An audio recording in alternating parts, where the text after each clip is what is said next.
Apparu en 1997, GTA est principalement développé par l'entreprise écossaise Rockstar North, anciennement DMA Design, et bien sûr édité par Rockstar Games. Pour ceux qui l'ignorent, GTA signifie vol de voiture. Eh ouais, ça vaut la coupe hein. Aujourd'hui, nous allons pas refaire tout le curriculum de Rockstar, mais on va s'attarder sur GTA V plus précisément. Je vais vous montrer comment on développe un jeu comme GTA V. Juste avant qu'on démarre cette vidéo, celle-ci est basée sur des recherches, il est donc possible que j'oublie certains points importants. Je n'ai pas la science infuse. Une dernière chose, si tu aimes ce genre de vidéo, dis-le moi en commentaire et peut-être qu'il y aura un épisode 2 ou même voir une série, qui sait. Allez, c'est parti.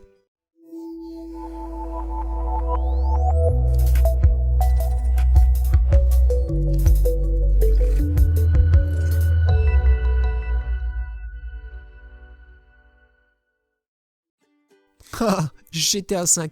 Comme la plupart des gens, c'est un jeu que j'ai exploité à son maximum. L'histoire et le multi n'ont plus aucun secret pour moi. Enfin je pense, ça reste à vérifier bien sûr. Pour moi, ce genre de jeu est très bien accueilli car on se permet des choses qu'on ne reproduira jamais IRL. Liste d'exemples toutes bêtes, rouler très vite, défier la police en permanence, réaliser des actions illégaux, enfin bref, l'attirail parfait du gangster.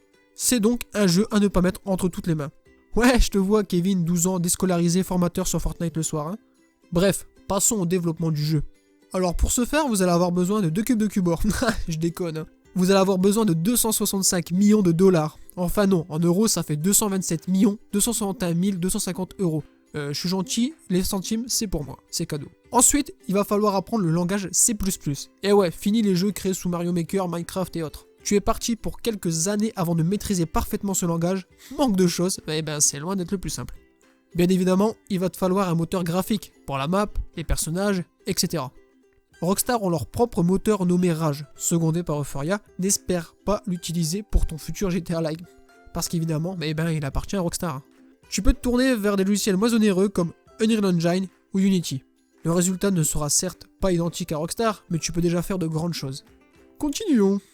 Une fois que ta banque t'a accordé un prêt de 265 millions de dollars avec un salaire au SMIC, bah ouais écoute c'est possible, et que ton jeu est enfin prêt, laisse-moi te dire que les ennuis commencent. Car GTA V, c'est avant tout une histoire de procès à tout va.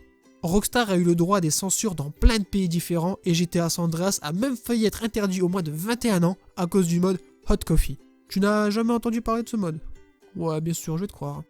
Bon, pour ceux et celles qui ont un train de retard, ce mode consistait à avoir une relation sexuelle avec les copines du personnage principal. On comprend pourquoi ce mode n'a pas été très bien accueilli par certaines personnes. Comme quoi, une communauté présente sur un jeu, peut t'apporter des emmerdes. Donc, sois à l'écoute de ta future communauté. Pour rester dans l'univers du mode, un exemple cette fois-ci avec GTA V, si vous êtes fan de roleplay, vous connaissez sans doute 5M. Sachez que les développeurs ont été bannis pour avoir contribué au développement du mode. La raison suivante, en citant Rockstar bien sûr, le projet 5M est un service multijoueur alternatif contenant du code facilitant le piratage. Notre politique concernant ce genre de violation des conditions d'utilisation est claire, et les individus concernés par cette création ont vu leur compte Social Club suspendu. Si vous voulez mon avis, 5M a redonné l'envie à beaucoup de personnes de reprendre ou même d'acheter GTA V pour accéder à ce mode. Sur ce coup, je ne suis pas d'accord avec Rockstar, qui au passage peut remercier l'équipe du mode en question. Bref, passons. Pour finir, une fois que vous avez réalisé ces étapes, il ne reste plus qu'à promouvoir et à vendre votre jeu. Sachez que GTA V c'est plus de 115 millions de copies vendues, plus d'1 milliard de dollars de chiffre d'affaires, microtransactions inclus, ce qui fait de lui le 3e jeu le plus vendu au monde. Alors j'espère que votre jeu va en imposer, car pour prétendre arriver à la cheville de ce jeu, il va falloir travailler et proposer du contenu inédit jamais vu. Alors, merde à tous. Si tu apprécies ce genre de contenu, tu connais la chanson, un like, un partage et abonne-toi à ma chaîne pour ne pas manquer les prochaines vidéos. C'était Thomas, bye.